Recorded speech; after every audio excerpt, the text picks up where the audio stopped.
Cuando pensamos en el gobierno, ¿qué se nos viene a la cabeza? A mí, sinceramente, la imagen del presidente en una rueda de prensa. Claro, Pero el otro día me pusieron una multa y pensé, esto también es el gobierno. El ayuntamiento, el policía, es que esa es la madre de todas las confusiones, ¿verdad? totalmente. Usamos la misma palabra para todo, pero está claro que no es lo mismo quien decide la política económica que quien te pone una multa por aparcar mal. Es que no tienen nada que ver. Todo el mundo habla del gobierno, pero por debajo hay una maquinaria gigantesca, la administración, que es la que de verdad mueve los hilos del día a día. Y de eso vamos a hablar hoy, ¿no? Exactamente. Vuestra misión hoy es, digamos, trazar una línea clara entre el concepto político de gobierno y ese aparato ejecutor que es la administración. Veremos cómo se forma uno, cómo se organiza el otro y, lo más importante, cómo todo esto nos afecta en el día a día. ¿Me apunto? Pues venga, vamos a meternos en harina. ¿Por dónde empezamos? ¿Cuál es esa línea que separa al cerebro del brazo ejecutor? Pues la línea la pinta la propia Constitución y es bastante más clara de lo que parece. A ver. Si te vas al artículo 97, dice que el Gobierno dirige la política interior y exterior, la administración civil y militar y la defensa del Estado. Ojo al verbo. Dirige. Ahí está la clave. Es el director de orquesta. Decide la estrategia, la partitura que se va a tocar. Vale, el gobierno manda. ¿Y la administración qué papel juega? Pues si saltas al artículo 103, el lenguaje cambia por completo. Dice que la administración pública sirve con objetividad los intereses generales. Ah, sirve, no dirige. Exacto. Y sus principios son la eficacia, la jerarquía, la legalidad. No está para decidir si una política nos gusta más o menos, está para ejecutarla. Es la orquesta que tiene que tocar la partitura que le han dado de la forma más objetiva posible. O sea que, aunque cambie el gobierno cada 4 años, la orquesta que serían los funcionarios, en teoría, Permanece. permanecen y siguen tocando con la misma profesionalidad. Esa es la idea fundamental. El gobierno es un órgano político, temporal. Gana unas elecciones con un programa. La administración es un aparato profesional, permanente, que está al servicio del Estado, no del partido de turno. Entendido. Hay una subordinación clara. El gobierno dirige, la administración ejecuta. Eso es. Pero claro, si el gobierno tiene la batuta, la pregunta del millón es, ¿cómo se elige a ese director de orquesta? Porque en España hemos visto que a veces es un proceso complicado. Para nada, es un camino de rosas, no. El proceso está en el artículo 99 de la Constitución y es, vamos, el epicentro de todo el drama político que vemos tras unas elecciones. Venga, cuéntame los pasos. Primer paso. Después de las elecciones, el rey hace una ronda de consultas con los líderes de los partidos que tienen representación parlamentaria. Como una ronda de entrevistas de trabajo, ¿no? Es una buena analogía, sí. Escucha a todos y, después, propone un candidato a la presidencia del gobierno. Y ahí viene el momento de la verdad. Ahí viene. El candidato tiene que ir al Congreso, exponer su programa y pedir la confianza de la Cámara. Es el famoso debate de investidura. Y aquí es donde las mates se ponen interesantes. Lo de la mayoría absoluta y la mayoría simple. Justo. Hay como dos asaltos. En la primera votación, el candidato necesita mayoría absoluta. Que son 176 diputados, la mitad más uno. Exacto. Si no lo consigue, que es lo más habitual últimamente, Tiene una segunda oportunidad. 48 horas después, sí. Y aquí la regla cambia y es donde está toda la salsa.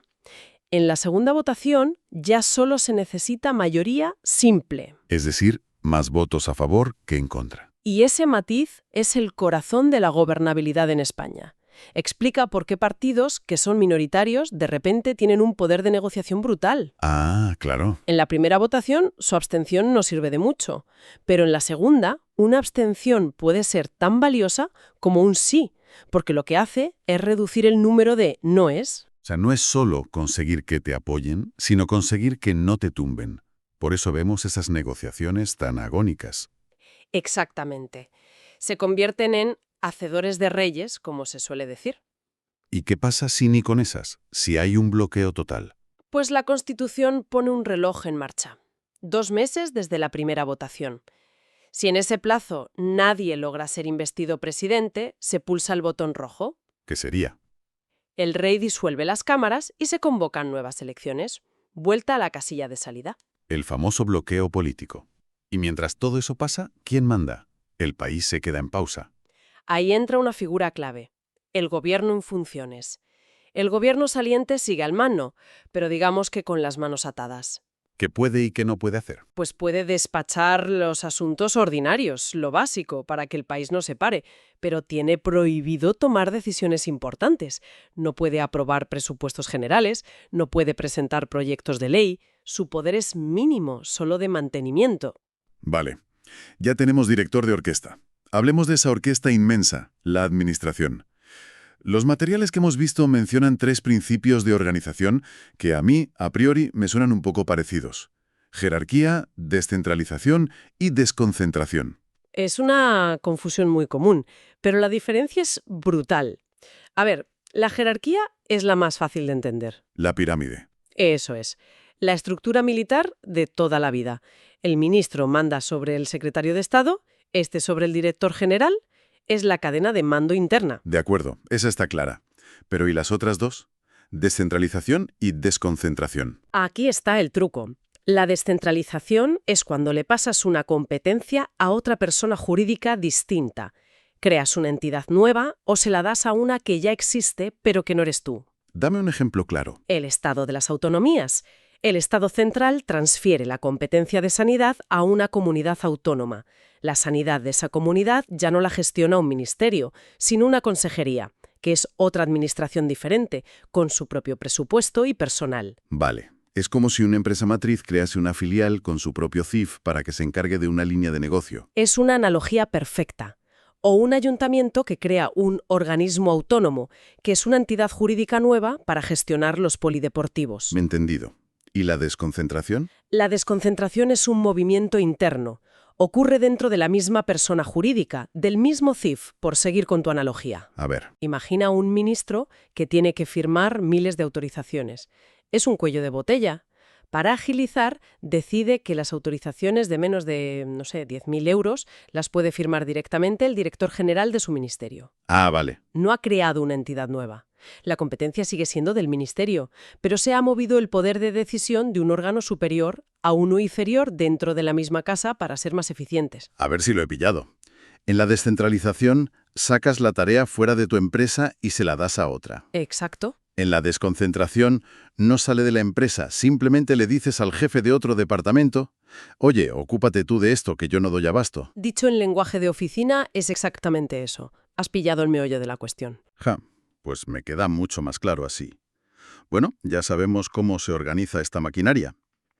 Pero, ¿qué produce? ¿Qué sale de sus oficinas? El material diferenciaba 2 cosas clave: el acto administrativo y el reglamento. Sí. Y esta es otra de esas distinciones que, una vez la entiendes, la ves por todas partes. Venga. Pensemos otra vez en la multa de tráfico. Eso es el acto administrativo por excelencia. ¿Por qué? Porque es una decisión de la administración, para un caso concreto, que eres tú y tu coche mal aparcado. En un momento concreto. Es unilateral, no te piden permiso para multarte, y es ejecutivo, lo que significa que tienes que pagar. Un momento. Si es ejecutivo y tengo que pagar sí o sí, ¿qué pasa si creo que es injusta? ¿No puedo hacer nada? Claro que puedes. Que sea ejecutivo no significa que sea incontestable. Significa que la administración no tiene que ir a un juez para obligarte a pagar. Puede hacerlo por sus propios medios. Vale. Pero tú, como ciudadano, siempre tienes derecho a recurrir ese acto. Primero ante la propia administración y, si no te hacen caso, ante los tribunales. El derecho a la tutela judicial efectiva está por encima de todo. Ah, vale. Me quedo más tranquilo. Entonces, ¿qué es el reglamento? El reglamento es la norma general. No es para ti y tu coche, es para todos los coches de la ciudad. Sería la ordenanza municipal de circulación, que dice: prohibido aparcar en doble fila. La regla del juego. Exacto. Es una norma abstracta, escrita para regular una infinidad de casos futuros.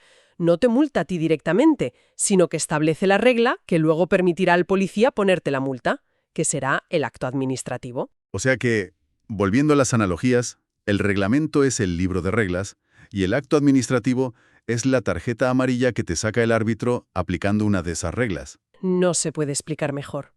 Uno crea la norma, el otro la aplica a un caso particular. Fantástico.